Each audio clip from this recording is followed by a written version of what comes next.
the stock market, meaning companies' new highs. I'm not fucking leaving. The show goes on. They're nuts. They know nothing. An online network called Internet. Well, it's very hip to be on the internet right now. Oh, welcome, my degenerates. The rest of your life starts right now on Market Mania. This is the no bullshit approach to all financial markets, including Bitcoin, GameStop, and the largest casino in the world, the greater U.S. stock market. Today on Market Mania, we will bring back the bag. Ditch BlockFi? Roblox is coming to a direct listing near you. GMC AMC are pumping again. That's interesting. And Mac Lance, is the sell-off over? All right, so most people are concerned about the NASDAQ here. The NASDAQ really sold off. S&P not so much, but the NASDAQ really sold off in the last month. And we had a huge bounce the last couple of days. This morning, the NASDAQ was up another 200 points, a little over %. And it sold off pretty hard after the open today. It came back to a little unchanged and down a little bit. Now it's up like 1/3%. But it's still shaky to me. My feeling is the NASDAQ sell-off is not over yet. So we might see some more pain. It seemed too easy, not enough capitulation, especially with stocks like Tesla that everyone owns. I love Tesla. I've had Tesla cars. I'm a big Tesla fan. But going down to 539 and bouncing 30%, it was up to 717 this morning.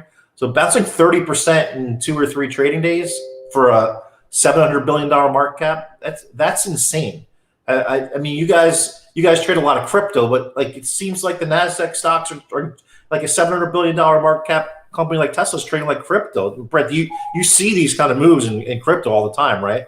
Yeah, I mean, even Bitcoin isn't really moving 30% too often these days. So, and that's like a similar market cap. So, yeah, I defer to your judgment on this, but that's at least alarming to some extent. I don't know what it means, but it's not the sign of like a stable, healthy market, I would say. It's not a stable, healthy market. They're just printing money, giving it to the people. The people want to get in on the scam. I mean, I don't see why any of that's weird. You're going to give everybody $1,400? Yeah, that's coming soon. And like Matt said, they're just going to ape it into AMC and Tesla. Micah, you trade a lot of crypto and you trade options in stock. So you do trade Tesla. Obviously, everyone trades Tesla. So what in your estimation over the next, let's say over the next 60 days, what's going to have more volatility, Bitcoin or Tesla? Geez, that's a pretty good one, really. That's actually a pretty good bet, probably. I would just tend to bet Bitcoin just because, I don't know. I mean, Tesla's sort of found its insane, highest that Justin O could think of valuation. And then got some some reasonable people that are like, all right, fine. That's what it's worth now in the rosiest viewpoint. So you have I think somewhat real money behind all of the retail donks just sailing it in. So I don't know if that can really maneuver around like it used to. But Bitcoin, I think, I don't know, always a chance of shenanigans, up or down, massively. Plus 4% today, up 2K, 5,600, knocking on the door of the all-time high. It just makes my point that if you have to compare a $700 billion market cap company, one of the biggest companies in the NASDAQ in the stock market, to the volatility of Bitcoin, that's where we're at these days. But that's what they created, though. I mean, it happened last year. Tony knows. Tony, the producer, knows. They made a clown market. That's right. Speaking of stable, normal markets, let's take a look here quick at GME. That has been soaring today. Also, its sickly cousin AMC is climbing the ranks. So, of course, these are the meme stocks we've been following for quite a while, and people are just trying to knock over the hedge funds, although I can't imagine a hedge fund is on the other side of these trades anymore. I mean, they got to know that these are going to keep having spikes like this. I mean, Matt, what are you hearing on the options side for these? I mean, the options are trading so liquid. There's just thousands and thousands of options trading every hour. Can you put up a 90-day chart of GameStop so we see where we're at compared to the last rally? We got to see that first pump. That's an amazing chart. So it rallied up to basically It basically routed to 350, but one morning got up to like 485 or something like that. So now we're back at 316 after going down to like what 60 or 50, Mike? Where do we get down to? It hit the 40s, I think. Oh, somewhere in the 40s. And That's that was so when low. that's when Roaring Kitty was on the Zoom call with Congress, and they said, Yeah, "Do you like want to like the 45. stock right now?" He's like, "Yes," and then he just bought like 50,000 more shares, just aped in like 2 million. So I'm going to pull it up. So GameStop's 316 right now. I'm going to pull up the options just to give you an idea of what's going on here. The volatility is insane. It's 500 implied vol. But for right now, for this Friday's close, to buy the 800 calls that expire in a little over 48 hours, those calls are over $2 right now. They're $2.10. The 800 calls with a stock 318. The next week's 800 calls are now 14 and a half. I mean, $14.50 for a chance to buy the stock at 800. It's insane what's going on right now. Oh, So I can't.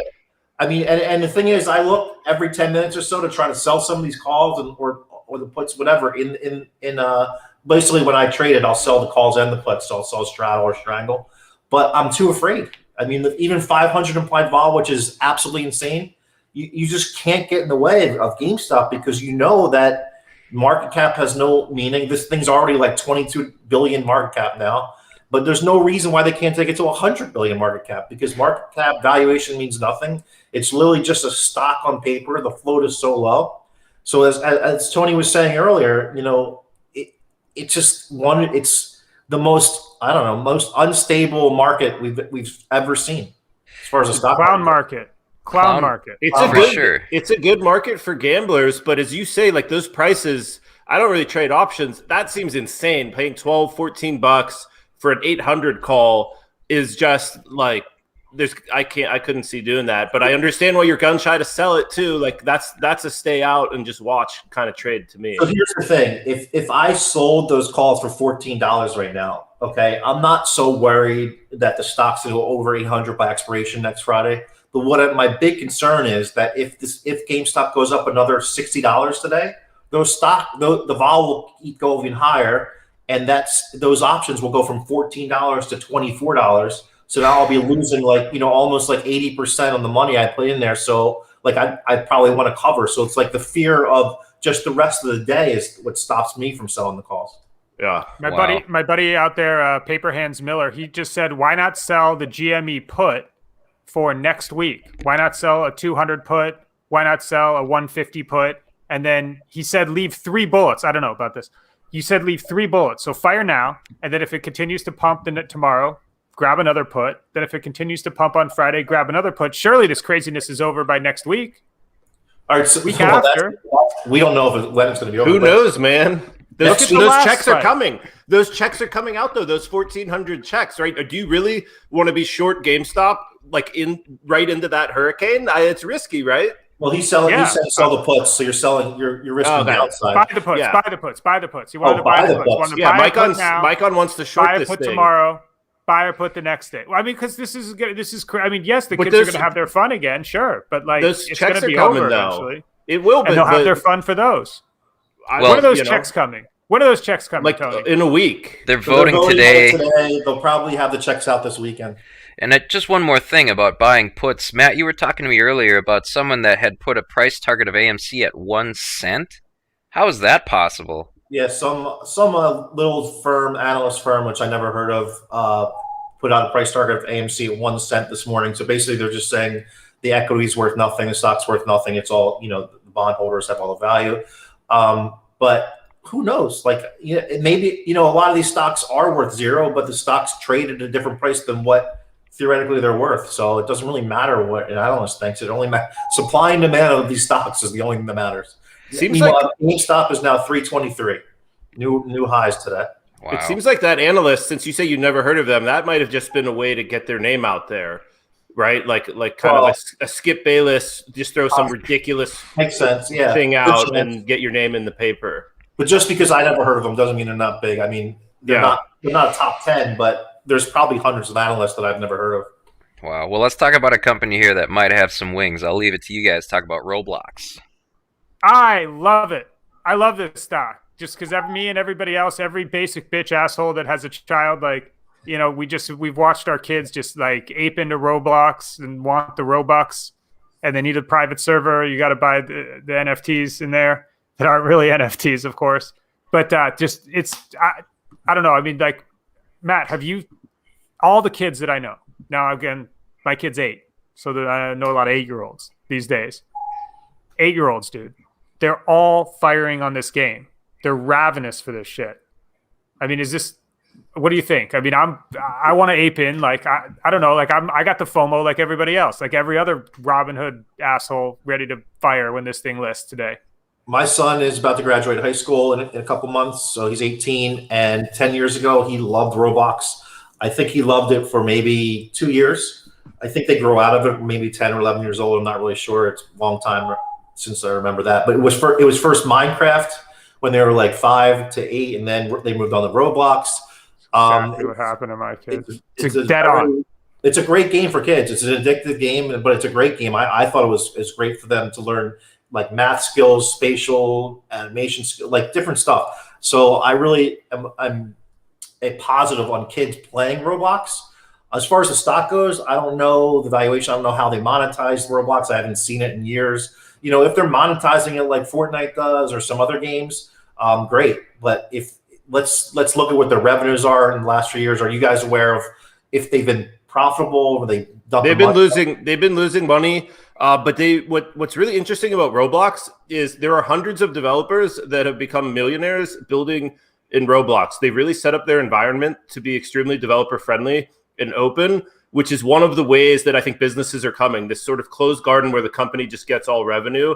I think that model is going away. And so Roblox is a bit ahead of the curve. And if you incentivize these game developers to build on your platform and become profitable there, like they're fine spending this money on their, like, developer acquisition is one of their big costs actually. And developers are making good money there.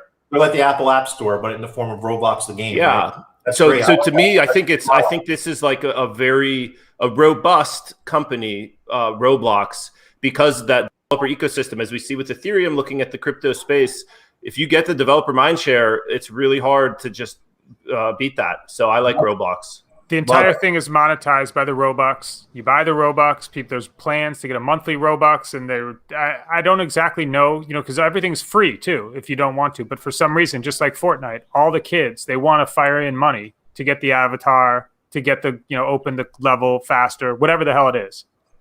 And I guess that's the model these days. I guess so. I guess that's profitable. $50 billion worth, though. That, man. The whole stock market seems like this shit to me today, Matt. The value, I like the companies. It's more than that. Their can't last deal with the valuation. Their private valuation was $29 billion. I mean, this is, to me, again, I think $100 billion is just the new year hot IPO. You hit that. Airbnb, Roblox. So this will be over $100 billion. There's some inflation pump here. They're coming to the market about a month too late. Their stock will not do nearly as well today as it would have done a month ago. So that is one thing to consider when you're looking at buying it when it opens up trading. I wonder if this and every other valuation that I see from companies I like that I just hate the value. I wonder if I'm just the asshole here and just inflation really did kind of tune the numbers. I don't know. I don't know. Or maybe the market is extra super frothy and whatever. We will see. DeFi, BlockFi. I've been hearing about this. I'm not going to lie to you. I don't know too much about this, but I know BlockFi is one of those legitimate places that were taking Bitcoin or other cryptos and offering a return of like 8% or so per year, or 6%, something like that. And then, Brett, what 6%. Is this here? So the whole trade, the only thing they did was they aped into Grayscale and then waited a year. No, So keep in mind, this website is written by somebody. I don't know what their agenda is. It's very negative toward BlockFi, but essentially BlockFi's main business model was borrowing your Bitcoin or paying you 6%, and then trading the GBTC premium, which we covered earlier this week, which is now negative. So they were getting double-digit percents in exchange for giving you 6%. So it was like a great arbitrage. Now it's flipped. So they owe people 6%. They're now getting like negative 8% or whatever that GBTC premium is right now. There's also, you see it here. It says they have over $2 billion worth of unsecured loans to proprietary trading firms. no matter how good a firm is or whatever, some of them will default. I don't necessarily know how that all works, but it's kind of like a black box of opaqueness, what they're doing with this money and how they're giving these returns out. And the one thing that's been in the open is this GBTC premium trade, which is clearly not a winning trade anymore. And so, that's enough for me to be like, hey, this might not be the best place to park your money. There's the whole DeFi loaning stuff where you don't even have to have the central counterparty. And then there's obviously other centralized competitors that maybe have a different business model where it's a little safer. But again, this is an extremely biased site. I don't know who put it together, so take it all with a grain of salt. I've seen some of this stuff, and I know that some of the trading desks do appear to be legitimate in that they're just shorting the March or the April or the June, and then they're buying the spot. And you could, certainly collect a little bit of a premium there by just waiting, if you're not leveraged too much. But I don't really understand really what's going on. I thought, to me, I know a lot of the point of Bitcoin was to hold so that you have the keys and could send it. You only have to ask yourself. You don't have to ask anybody else. But I mean, I do see some storage diversification discussion trying to use things like BlockFi to be like, hey, at least I don't have some of my keys, and then hopefully they don't get owned. That's the risk. Man. And you're getting 6% to take that risk on. To me, that's not enough. It's to take the risk. But it is 6%. That's not nothing. It's some of the DeFi stuff. It looks like nothing, but if they got loans out to other trading desks, it also does seem like, well, the GBTC isn't their only trade here. But that's a black box, right? And so who knows who the trading desks are? Who knows what the percent of default of those loans is, because it's not zero. Is it a public? It's not a public entity, right? You just have to. There's no whatever. I mean, it's like there's a. I mean, no, it's a not real publicly thing. traded. It's not public. Yeah.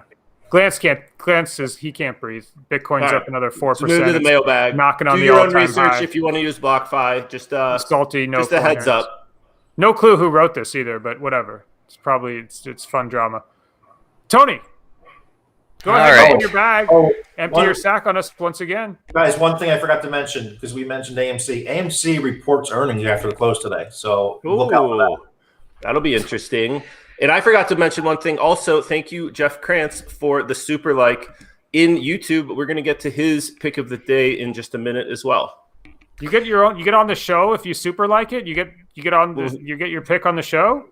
Yeah, we'll see how popular that gets. But yeah, let's take a look at it right now. Quick, 195.18. Let me see if I can pull that up on a chart here. This is Quick Swap and the Uniswap of. What's that say? Matic. Matic's a layer 2 Ethereum. Okay. So it's getting quite a bit of hype. A lot of people I know are big fans of it. So Jeff Krantz likes to buy Quick at 195. That sounds that might be sharp actually, because this Matic stuff. Some of the stuff I was trying to do, I was trying to wrap up a Pepe the other day. Well, it's up big. Wait, hold up. Jeff Krantz on his tweet wants to buy it at 195. He put that. I think he put that out Monday or Tuesday, and we missed it. Confirmed it was 195 in that day? Looks like that chart. Good for him. Nice pick, Jeff. Yeah. No doubt. So thanks for sending that in, man, and thanks for the support. We really appreciate it. That keeps us getting into the next episode week after week. So that does it for me. All right, we had thanks, another call out here. Actually, it was. Let's see if I can find my browser here. It was Edward Folding Hands saying, I don't remember whose pick this was, but the CETX was pumping huge pre-market and is up 90% today as of now. What's going on here? That was Brett's pick. That was my pick. And nice. It's Chemtrex. I don't know if that's how to say it.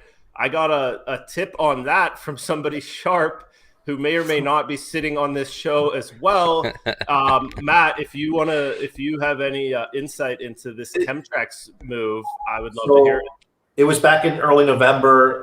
One of the insiders, I think one of the main key guys inside, was just buying a shitload of stock. I just happened to notice the insider buying, and I mentioned it to Brett.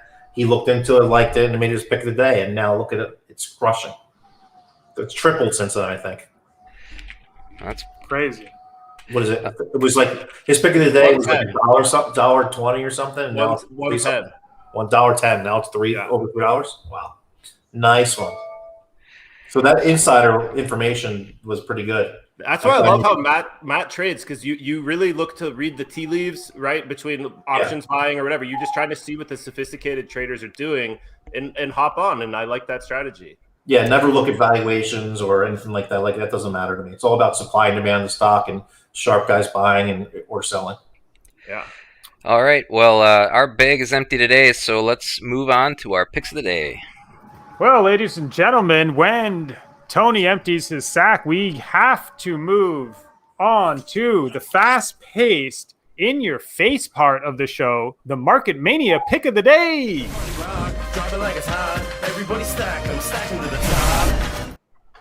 Safety glasses on. Do your own research. This is not investment advice, but Matt Glantz, what is your pick of the day? Desktop Metal, DM, it's 1884 right now. It's one of these beaten up Chamath SPACs, SPAC in your face Chamath. 3D printer, one of these companies that's probably doing wonderful things in the future. So I like it here. I'm a buyer. I was up huge on this thing earlier and then rode it all the way up and back down. So I'm a little salty, but that was my fault. I was greedy. Greedy indeed. Greedy indeed. Now, Brett Ritchie, what is your pick of the day? I'm rolling with Goodyear tires. I think it's like a $4 billion market cap. Whatever happens with the electric vehicle versus gasoline vehicle race, they're still going to need tires. It was like the first invention, the wheel, maybe fire. I don't know which one came first. It's still here. It's still around. People need tires. I like the blimp. You know, people are going to be driving more with the vaccines and stuff. So, yeah, let's roll with some Goodyear. All right. One of the very few blimp operators also in the United States still left. I'm going to go with one of my good friends over there, Tan. Just an ETF. Yeah, see, Glantz likes it. You got solar getting big. Solar keeps getting cheaper, and it just makes more sense. And it's you just throw a panel, and then you get free electricity. You decentralize the grid a little bit. Basket of all the solar companies, all the First Solars and the various other high flyers and low flyers. Tan. Why the hell not? Biden administration, they're going to go clean energy. You know that, right? Ship it to the moon. All righty. That is going to do it for another episode of Market Mania. Today, Wednesday, March 10th. And we'll leave you with one from, for better or for worse, a group that I grew up with, NWA. One of my favorites when I was younger, really angry. Goes something like this from their track Dope Man. That's the way it goes. That's the name of the game. Young brother getting over by slanging cane. Gold around his neck in 14K heaven. Bitches jocking on his dick 24/7. Like and subscribe to this show right here on YouTube. Follow us at Market Mania Show on Twitter and TikTok. We'll see you tomorrow, if there is a tomorrow. But for now, it's lights out. Lights out. I never sleep if I don't have my medicine. I never sleep if I don't have my medicine. I never sleep if I don't have. I never sleep. I never sleep if I don't have my medicine. Time to right the wrong. So your hands in the air if you like the song. If you're going over there, take it twice as long. Last time ain't talking about Tylenol. Oh, I bet you'd like to know. You can come around the way if you're trying to go. If you want to switch lanes for a pot of gold, or a domino, out of control. The usual. Get mad cause I'm looking at your girl. Switch it up. I do it so much louder than everything you've heard. Everybody heard, got the word that the world wasn't turning. Act like you're in a jury. However, turn it where I would turn it. Can't lie like it's Mississippi burning. Don't act like you're in a daze. I imagine to look the other way. Couldn't clear space and my mind was afraid of the time strobe light like in the moonlight.